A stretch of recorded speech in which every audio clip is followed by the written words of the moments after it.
बिस्मिल्लाहिर्रहमानिर्रहीम। अस्सलाम वालेकुम स्टूडेंट। स्टार्ट करने लगे अपना नया चैप्टर जिसका नाम है जी, टॉपिक है जी हमारा cyst of the oral reason.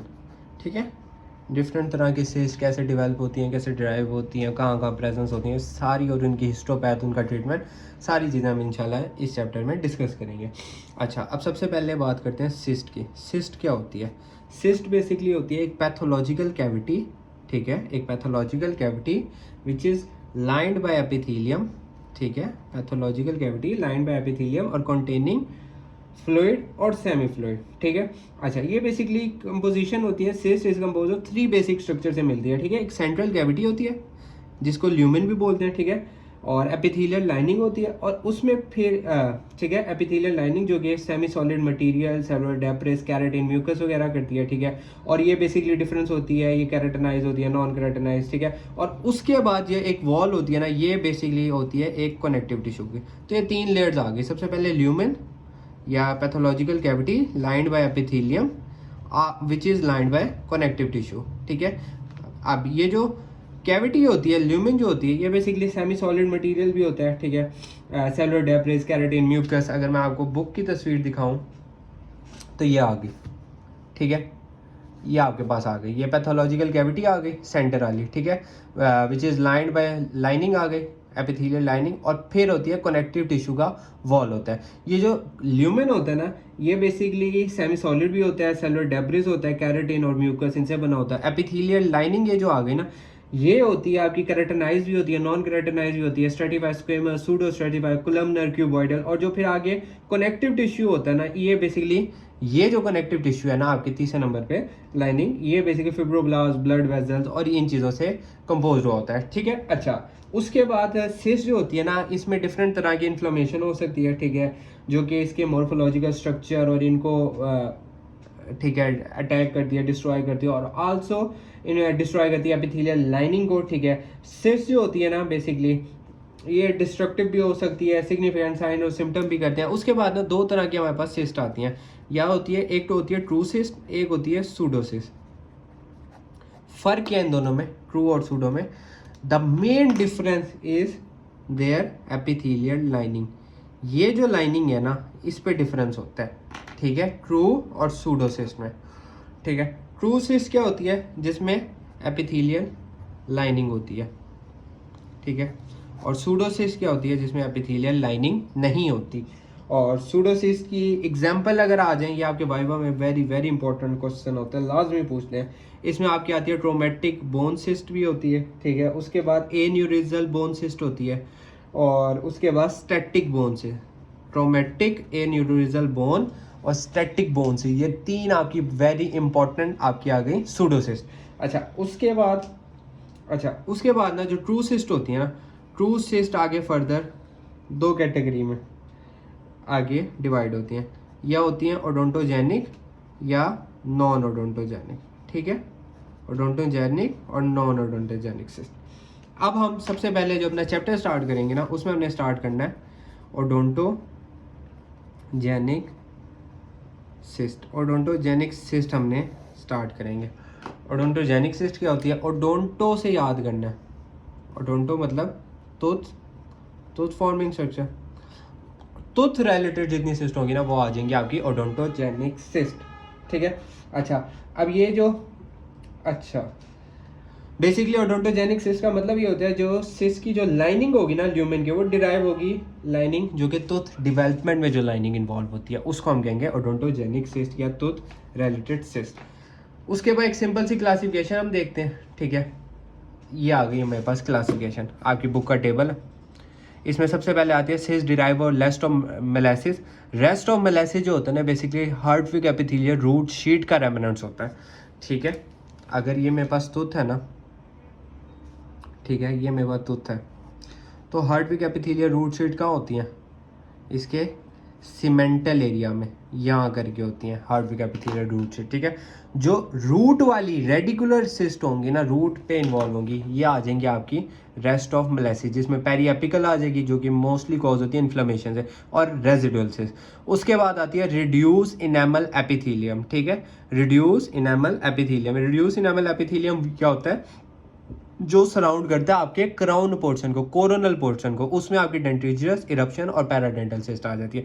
उसके बाद आती है cyst derive of dental lamina या रेस्ट ऑफ सीरीज भी बोलते हैं। डेंटल लमाइना ये होता है बेसिकली, ये आइलैंड ऑफ स्ट्रैंड होते हैं एपिथेलियम के, जो कि ओरिजिनेट करते हैं ओरल एपिथेलियम को और टिश्यू में रिमेन रहते हैं आफ्टर टूथ डेवलपमेंट, जो कि आपके टिश्यू में इन्वॉल्व रहेंगे और टूथ की डेवलपमेंट तक साथ रहेंगे। वो सिस्ट, वो स्ट्रक्चर वो बनाएंगे क्या, कौन सी, डेंटल लमाइनल सिस्ट, जिसमें आपकी ओकेसी आ गई, ओडोंटोजेनिक केराटोसिस्ट आ गई, लैटरल पेरियोडोंटल सिस्ट आ गई, ठीक है, उसके बाद जिंजाइवल सिस्ट ऑफ एडल्ट आ गई, डेंटल लमाइना ऑफ न्यूबॉर्न और ग्लैंडुलर ओडोंटोजेनिक सिस्ट।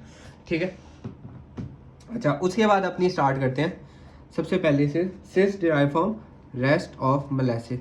कॉन्सेप्ट मैंने दे दिया, रेस्ट ऑफ मोलेसिस डिराइव होते हैं हार्टविक एपिथेलियल रूट शीट से, और ये बेसिकली कहाँ रिजाइड करते हैं, या आपके रिजाइड करते हैं रेडिकुलर पोर्शन में, रूट वाले एरिया में। ठीक है, बेसिक का इंट्रोडक्शन हो गया। अच्छा उसके बाद लास्ट लाइन इसका एक एमसीक्यूज है कि although rest of Malassez are present along entire length of root, they are most plentiful apical region. Apical region इस रीजन में मोस्ट कॉमन होगी, ये एमसीक्यूज आ गया। मोस्ट कॉमन कहाँ पे होंगे rest of molasses, most common होंगे आपके एपिकल रीजन में,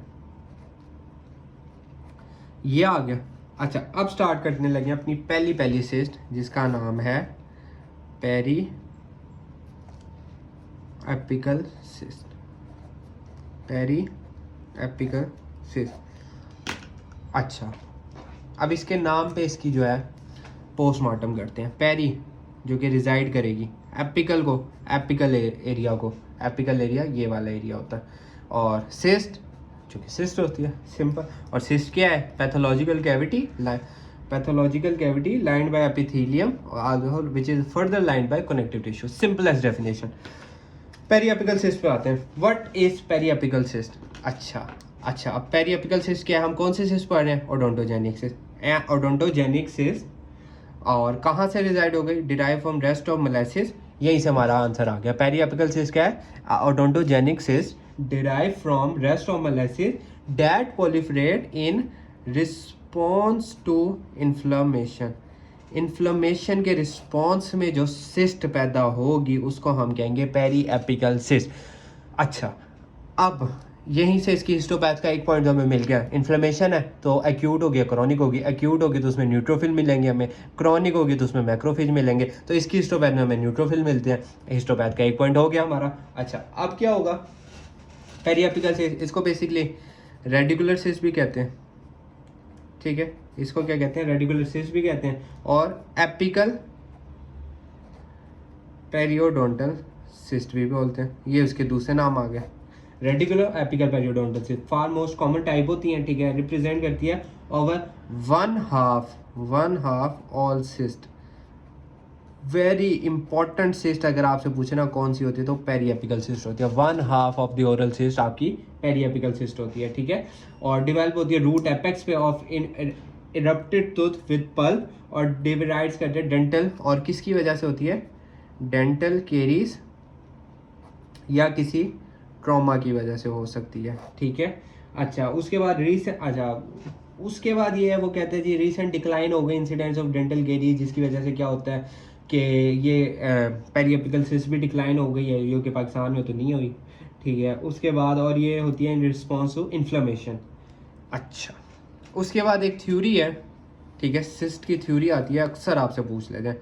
मैंने आपसे कहा ये ल्यूमिन होता है, ठीक है, ये एपिथेलियल होता है, और ये फर्दर होता है कनेक्टिव टिश्यू यहाँ होता है। ठीक है, वो ये कहता है कि एपिथेलियल सेल जो होते हैं, ये एपिथेलियल के सेल होते हैं, ये डिराइव करते हैं, ठीक है, nutrient bye diffusion of adjacent connective tissue. यहाँ से जो है ना ये अपने न्यूट्रिएंट्स, अपनी खुराक डिराइव करती हैं। ठीक है, अच्छा वो फिर ये कहता है कि progressive growth of epithelial island, जब इसकी ग्रोथ हो जाती है ना, इन्फ्लेमेशन हुआ, इनकी फर्दर ग्रोथ हुई ना, तो जो इनका डिस्टेंस होता है ना ये बेसिकली बढ़ जाता है। अगर पहले यहाँ था ना तो ये यहाँ पे आ जाएगी कनेक्टिव टिश्यू। ठीक है, इनका डिस्टेंस आपस में बढ़ जाएगा, जिसकी वजह से जब इनका डिस्टेंस आपस में बढ़ेगा, ठीक है, उससे क्या होगा, स्कीमिक लिक्विफेक्टिव नेक्रोसिस हो जाएगी, टिश्यू की डेथ स्टार्ट हो जाएगी, स्कीमिक लिक्विफेक्टिव नेक्रोसिस स्टार्ट हो जाएगी। ठीक है, जो क्या करेगी, स्टेब्लिश कर देगी central cavity surround by epithelium, और उसके बाद एक ऑस्मोटिक ग्रेडियंट स्टेब्लिश हो जाएगा, ऑस्मोटिक ग्रेडियंट स्टेब्लिश हो जाएगा, ठीक है, और जो कि सेपरेट कर देगा कनेक्टिव टिश्यू की फ्लूइड को from the content of newly formed cyst, और जिसकी वजह से इंक्रीज हो जाएगा जी आपका फ्लूइड वॉल्यूम। अब तीन चीज़ें हो रही हैं, नेक्रोसिस हो गई, ऑस्मोटिक ग्रेडियंट बन गया, और इंक्रीज हो गया fluid volume with in lumen, जो कि एक्सपेंड कर देगा सिस्ट को, और क्या पैदा हो जाएगा, इंटरनल हाइड्रोलिक प्रेशर जनरेट हो जाएगा। ये एक बेसिकली एक सिंपल सी थ्योरी थी, अक्सर आपसे थ्योरी पूछ लेते हैं कि सिस्ट की थ्योरी क्या है, तो ये थ्योरी है कि जब इन्फ्लेमेशन होगी तो इनका एपिथेलियल जो होता है ना, ये अपनी न्यूट्रिएंट्स लेता है कनेक्टिव टिश्यू से, जब इन्फ्लेमेशन हुई तो ये इधर फ्लूइड बढ़ गई, जिसकी वजह से इनका जो साइज था वो आपस में बढ़ गया, साइज बढ़ा तो इनको जो है प्रॉपर न्यूट्रिएंट्स वगैरह नहीं मिले, जिसकी वजह से सेल्स की नेक्रोसिस हो गया, ऑस्मोटिक ग्रेडियंट एस्टेब्लिश हो गया, और फ्लूइड का वॉल्यूम बढ़ गया, जिसकी वजह से इंटरनल हाइड्रोलिक प्रेशर जनरेट हो गया। ये एक सिंपल सी थ्योरी थी। अच्छा, ये हो गया। उसके बाद इसके क्लिनिकल फीचर्स देखते हैं, ठीक है। क्लिनिकल फीचर्स हमें क्या बताते हैं, मोस्ट पेरिएपिकल सेल्स डेवलप होती है एपेक्स पे, एपेक्स ऑफ रूट मैंने पहले ही बताया था, ठीक है, एडजेसेंट पल्प कैनाल ओपनिंग, ठीक है, और ये आपस में आल्सो डेवलप हो जाए opening of large excessive pulp canal lateral aspects of tooth पे, और ये पल्प इन्फ्लेमेशन की वजह से होती है, ठीक है, और पल्प नेक्रोसिस जब होती है तो ये एग्जिस्ट करती है ग्रेनुलोमा की फॉर्मेशन, ग्रेनुलोमा बना लेती है, ठीक है। और अच्छा, यही सिस्ट अगर लेटरली होगी ना तो उसको हम कहेंगे लेटरल पेरियोडोंटल सिस्ट, ठीक है। अच्छा, उसके बाद है साइज की अगर हम बात करें तो ये बेसिकली लेस देन 1 सेंटीमीटर होता है, ठीक है, किसका, पेरिएपिकल सिस्ट का। अच्छा, 2 MCQs हैं, ये लिख लें। अगर तो साइज होगा 2 सेंटीमीटर, ठीक है, तो वो बनाएगा ग्रेनुलोमा, ठीक है। अगर तो साइज होगा मोर देन 2 सेंटीमीटर तो वो क्या बना देगा, सिस्ट। तो ग्रेनुलोमा और सिस्ट में यही डिफरेंस है साइज का, 2 सेंटीमीटर। 2 सेंटीमीटर होगा ग्रेनुलोमा, मोर देन 2 सेंटीमीटर होगा तो सिस्ट बना देगा, ठीक है। अच्छा, ये हो गया। उसके बाद ये मोस्टली होती है एंटीरियर मैंडिबल और मैक्सिला में, और मोस्ट कॉमन लोकेशन क्या होगी, एंटीरियर मैंडिबल या मैक्सिला में, जो कि किसी भी किस्म की केरीज या ट्रोमा की वजह से हो सकती है, ठीक है। उसके बाद क्लिनिकल हो गया। रेडियोग्राफ में हमें क्या बताएगा, रेडियोग्राफ में वो कहेगा जी ये पेयर होता है राउंडेड वेल सर्कमस्क्राइब, ठीक है। रेडियोग्राफ की अगर हम बात करें तो बेसिकली क्या होता है, ये हमें एक सेकेंड, राउंडेड वेल सर्कमस्क्राइब, ठीक है, कॉर्टिक रेडियोल्यूसेंसी होती है और वाइटल टूथ में, और लेटरल सेमी सर्कुलर रेडियोल्यूसेंसी बनाते हैं, ठीक है। एंटीरियर मैक्सिला में मोस्ट कॉमन होता है, और जब एंटीरियर मैक्सिला में जब ये पैदा होगी ना, इससे प्रोड्यूस होगी, तो उसको हम कहेंगे ग्लोब्यूलो मैक्सिलरी रेडियोल्यूसेंसी भी बोलते हैं, ग्लोब्यूलो मैक्सिलरी रेडियोल्यूसेंसी उसको बोलते हैं, ठीक है, जो कि डाइवर्ट्स करता है रूट ऑफ लेटर इंसाइजेस को एडजेसेंट कैस्पेड को। हिस्टोलॉजिकल स्टडी ग्लोब्यूलो रेडियोल्यूसेंसी की इंडिकेट करती है कि approximately 50% of radiolucency are periapical cyst होगी, ठीक है। अच्छा, ये हो गया। उसके बाद ऐसे आपको करने की जरूरत नहीं। उसके बाद इसकी हिस्टोपैथ में आते हैं। हिस्टोपैथ में आपने मोस्ट कॉमन जो बात आपने याद रखनी है ना, मोस्ट कॉमन, उसमें आपने ये करना है कि जो पेरिएपिकल सिस्ट होती है ना, characterised by cavity lined with non keratinise stratified squamous इसका एपिथेलियम होता है। Very very important scenario point of view से, ठीक है।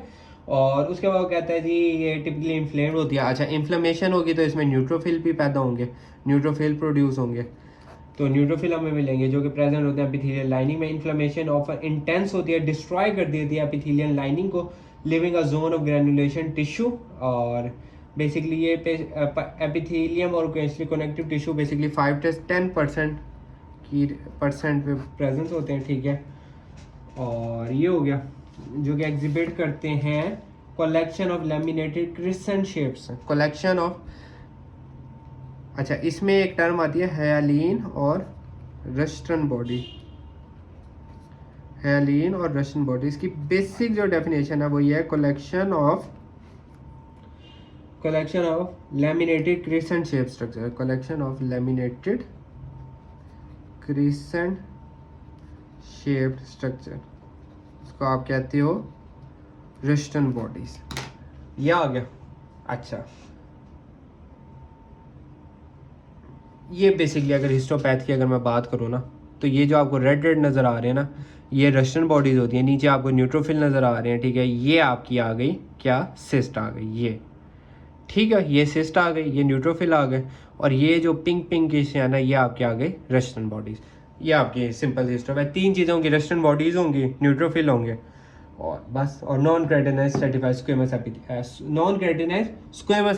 Sorry, non keratinise squamous epithelium, squamous stratified नहीं होगा, ठीक है। तो ये बेसिकली इसकी आ गई हिस्टोपैथ। और ट्रीटमेंट में क्या है, इसकी ई न्यूक्लिएशन करेंगे या एंडोडोंटिक ट्रीटमेंट। ट्रीटमेंट में क्या करेंगे, ई न्यूक्लिएशन या एंडोडोंटिक ट्रीटमेंट से इसको सेट कर देंगे, ठीक है। और अच्छा, उसके बाद जब आपने ई न्यूक्लिएशन कर ली और cyst remain at site of previously extracted tooth is termed as residual cyst. Residual cyst क्या होती है कि ये दांत था, ठीक है, यहाँ पे आपकी सिस्ट बनी, आपने ये सिस्ट के साथ दांत भी निकाल दिया, ठीक है, सिस्ट भी निकाल दिया, दांत भी निकाल दिया। अब उधर ही अगर ये सिस्ट दोबारा बन गई खाली जगह पे, उसको हम कहेंगे रेजिडुअल सिस्ट। तो ये बेसिकली एक छोटा सा इंट्रोडक्शन आ गया, ठीक है। हिस्टोपैथ आ गई, पेरिएपिकल सिस्ट की हमारे सारी हो गई। अच्छा, उसके बाद ये एक तस्वीर देख लें सारी, ये आ गई, ठीक है। ये बेसिकली ओकेसी आ गई, ओडोंटोजेनिक केराटोसिस और डेंटिजियस सिस्ट,